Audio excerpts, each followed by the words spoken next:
አክብሮታዊ ሰላምታችን በያላችሁበት ይድረስ የተወደዳችሁ ሸገር ታይምስ ቤተሰቦች እንዴት ናችሁ? ዕለታዊ ዜናችን እንሆ ተጀመረ። በቅድሚያም አበይት ነጥቦች። ሬድዋን ሌላኛውን ምስጢር ዘርግፈውታል። 4 ኪሎ ለህወሓት አዲስ ቀብድ አስቀምጧል። ጠቅላይ ሚኒስትር አብይን የሳበው የበላይነህ ክንዴ ፕሮጀክት፣ ከህዳሴ ግድብ የሰማነው የመከላከያ ኦፕሬሽን፣ አሜሪካ በኢትዮጵያ አዲስ አምባሳደር ልትሾም መሆኑ ተሰምቷል። 3 የፖለቲካ ፓርቲዎች ትብብር ሊመሰርቱ ነው ተብሏል። እነዚህን ጉዳዮች እንደሚከተለው በዝርዝር እንመለከታቸዋለን።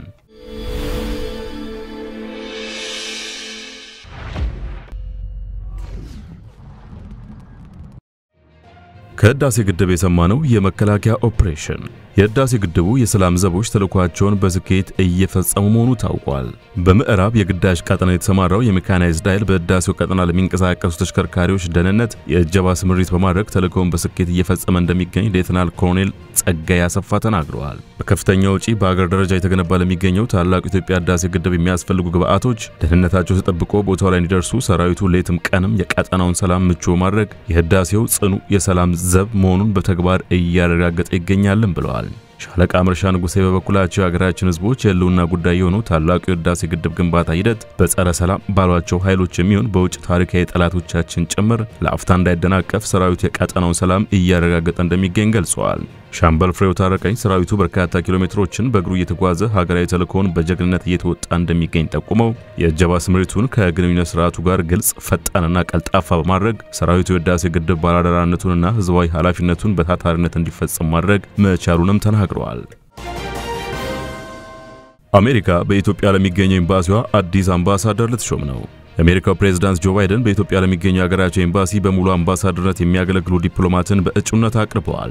ፕሬዝዳንት ባይደን ለአምባሳደርነት በእጩነት ያቀረቡት በአሜሪካ ውጭ ጉዳይ መስሪያ ቤት የአፍሪካ ጉዳዮች ቢሮ ተቀዳሚ ምክትል ጸሐፊ በመሆን እያገለገሉ የሚገኙትን ኤርቨን ሆዜ ሚሲንጋን ነው። ኤርቨን ማሲንጋ በኢትዮጵያ የአሜሪካ አምባሳደር ሆነው እንዲሰሩ መታጨታቸው ይፋ የተደረገው በዋይት ሃውስ በኩል ትናንት ማክሰኞ ታህሳስ 25 2015 በወጣው መግለጫ ነው። የትናንቱ መግለጫ ጆ ባይደን በተባበሩት መንግስታት ድርጅት የአሜሪካ ምክትል ተወካይ የሚሆን ግለሰብን ጨምሮ 7 ዲፕሎማቶች ለሹመት መታጨታቸው የቆዩት ትሬሲ ተመደበው ማገልገላቸውን የህይወት ታሪካቸው ዝርዝር ያሳያል። የጆርጅ ታውንና ዋሽንግተን ዩኒቨርሲቲዎች ምሩቅ የሆኑት ኢርቪን ማሲንጋ ከእንግሊዝኛ በተጨማሪ ፈረንሳይኛ፣ ስፓኒሽና የቻይና ማንዳሪን ቋንቋዎችን የሚናገሩ ናቸው። ጠቅላይ ሚኒስትር አብይን የሳበው የበላይነህ ክንዴ ፕሮጀክት፣ ጠቅላይ ሚኒስትር አብይ አህመድ የኢትዮጵያ የብረታ ብረትና ኢንጂነሪንግ ኢንዱስትሪዎች እየተስፋፉ ነው ብለዋል። ጠቅላይ ሚኒስትሩ ዛሬ ማለዳ በገላን የሚገኘውን ቢኬ የብረታ ብረት ኢንጂነሪንግ ኮምፕሌክስ ጎብኝተዋል። በማህበራዊ ትስስር ገጻቸው ላይ ባሰፈሩት መልእክት ከአዲስ አበባ 30 ኪሎ ሜትር ርቀት ላይ በምትገኘው ገላን ከተማ ያለው ቢኬ ብረታ ብረት ኢንጂነሪንግ ኮምፕሌክስ ከባድ መኪኖችን፣ አውቶቡሶችን በመገጣጠምና የተለያዩ ኢንዱስትሪ ግብዓቶችን በማምረት ላይ ይገኛል። ጠቅላይ ሚኒስትር አብይ አህመድ በኢትዮጵያ ታምርት ንቅናቄ ላይ ሁሉም ባለሀብቶችና ባለድርሻ አካላት እንዲሳተፉም ጥሪ አቅርበዋል። 3 የፖለቲካ ፓርቲዎች ትብብር ሊመሰርቱ ነው። በኢትዮጵያ ፖለቲካ ረጅም ዓመት ተሳትፎ ያለውን ኢሃፓ፣ እናት ፓርቲና መኢአድ ትብብር ለመመስረት መስማማታቸው ታውቋል። የኢትዮጵያ ህዝባዊ አብዮታዊ ፓርቲ ኢሃፓ፣ እናት ፓርቲና የመላው ኢትዮጵያ አንድነት ድርጅት መኢአድ ትብብር ለመመስረት መስማማታቸው ለአዲስ ማለዳ የገለጹት የእናት ፓርቲ ዋና ጸሐፊ ጌትነት ወርቁ ናቸው። እንደ አዲስ ማለዳ ዘገባ የፓርቲዎቹ ትብብር አጀንዳን መሰረት ያደረገ መሆኑን የጠቆሙት ጌትነት በሚያስማሟቸው ሀገራዊ ጉዳዮች ላይ በጋራ ለመስራት ትብብር መመስረትን እንደ መጀመሪያ አማራጭ መምረጣቸውን ተናግረዋል። ፓርቲዎች ከቅርብ ጊዜ ወዲህ በተለይ በአገራዊ ጉዳዮች ላይ በጋራ መግለጫዎችን ሲሰጡና አቋማቸውን በጋራ ሲያንጸባርቁ ነበር። የፓርቲዎቹ የጋራ መግለጫና በአገራዊ ጉዳዮች ላይ መተባበር ፓርቲዎቹ ትብብር ወደ መመስረት እንዲያመሩ በር ከፍቷል ተብሏል።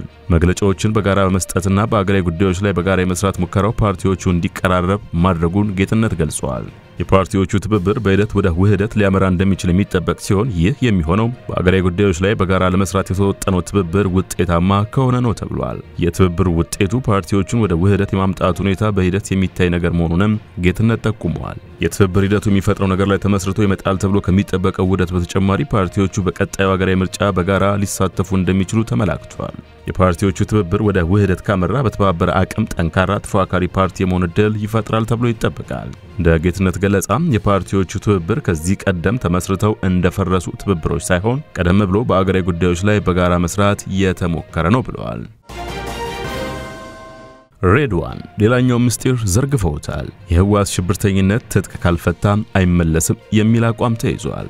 በደቡብ አፍሪካ በተደረሰው የሰላም ስምምነት መሰረት የህወሓት ታጣቂዎችን ሙሉ በሙሉ ትጥቅ የማስፈታት ሂደት ጫፍ ሲደርስ በህወሓት ላይ የተጣለው የሽብርተኝነት ፍረጃ እንደሚነሳ እንዲሁም በህወሓት ከፍተኛ አመራሮች ላይ የተከፈተው የወንጀል ክስም እንደሚቋረጥ ተገልጿል። ከህወሓት ጋር የተደረሰውን የሰላም ስምምነት አስመልክቶ ባለፈው ሳምንት ለተቃዋሚ ፓርቲ አመራሮች ገለጻ ያደረጉት ጠቅላይ ሚኒስትሩ የብሔራዊ ደህንነት ጉዳዮች አማካሪ ሬድዋን ሁሴን የተደረሰውን የሰላም ስምምነት ለማጽደቅ በቀጣይ ከሚከናወኑ ተግባራት መካከል አንዱ በህወሓት ላይ የተጣለውን የሽብርተኝነት ፍረጃ ማንሳትና ክስ ማቋረጥ እንደሚሆን ተናግረዋል። አምባሳደሩ ይህንኑ መረጃ አርብ ታህሳስ 21 ቀን 2015 ዓ.ም ለህዝብ ተወካዮች ምክር ቤት አባላት ከህወሓት ጋር የተደረሰውን የሰላም ስምምነትና አፈጻጸሙን በተመለከተ ገለጻ ባደረጉበት ወቅት መናገራቸውን የምክር ቤቱ ምንጮች ለሪፖርተር ገልጸዋል። ባለፈው አርብ ለህዝብ ተወካዮች ምክር ቤት አባላት በተደረገው ገለጻ ላይ ከሬድዋን በተጨማሪ የምክር ቤቱ አፈ ጉባኤ ታገሰ ጫፎና የፍትህ ሚኒስትሩ ጌዲዮን ጢሞቴዎስ ተገኝተው እንደነበረ ምንጮች ጠቁመዋል።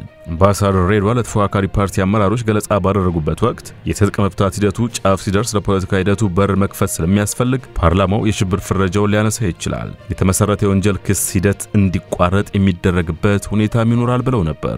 ይህ የሚደረገው ሰላም ለማምጣት ሲባል እንደሆነ የተናገሩት አምባሳደር ሬድዋን ሽብርተኛ ተብሎ ከተፈረጀና የወንጀል ክስ ከተመሰረተበት አካል ጋር ቁጭ ብሎ መነጋገር ስለማይቻል ክስ መቋረጥና ሽብርተኝነት ፍረጃው መነሳት እንዳለበት ገልጸዋል። ሰላም ለማምጣት አንዳንድ መራራ አካሄዶች ይኖራሉ፣ ይህም ሰላምን ለማምጣት የሚከፈል ዋጋ ነው ብለዋል።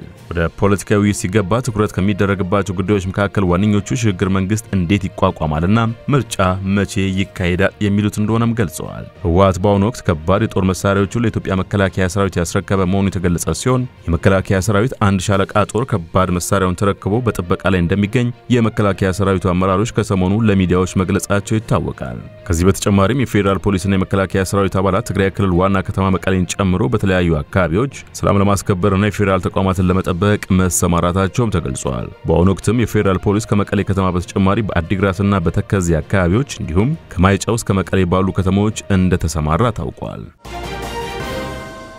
አራት የኢትዮጵያ ባለስልጣናት ዓለም አቀፍ ዕውቅና አግኝተዋል ተባለ። ሬፑቴሽን ፖል ኢንተርናሽናል RPI የተሰኘው ስትራቴጂክ አማካሪ ኤጀንሲ ባወጣው የ23 የክብር ዝርዝር ከ100 በጣም ዝነኛ አፍሪካውያን መካከል 4 ኢትዮጵያውያን ባለስልጣናት እንደሚገኙበት ተገልጿል። ዓለም አቀፉ ድርጅት ባወጣው ዝርዝር ውስጥ የፌዴራል ፕሬዝዳንት ሳህለወርቅ ዘውዴ፣ የፕላንና ልማት ሚኒስትር ፍጹም አሰፋ፣ የጤና ጥበቃ ሚኒስትር ዶክተር ሊያ ታደሰ እንዲሁም የምስራቅ አፍሪካ የልማት በይነ መንግስታት ኢጋድ ዋና ጸሐፊ ወርቅነህ ገበየሁ ይገኙበታል። የዕለቱ ዜናችን አበቃ። በያላችሁበት ሰናይ ጊዜ።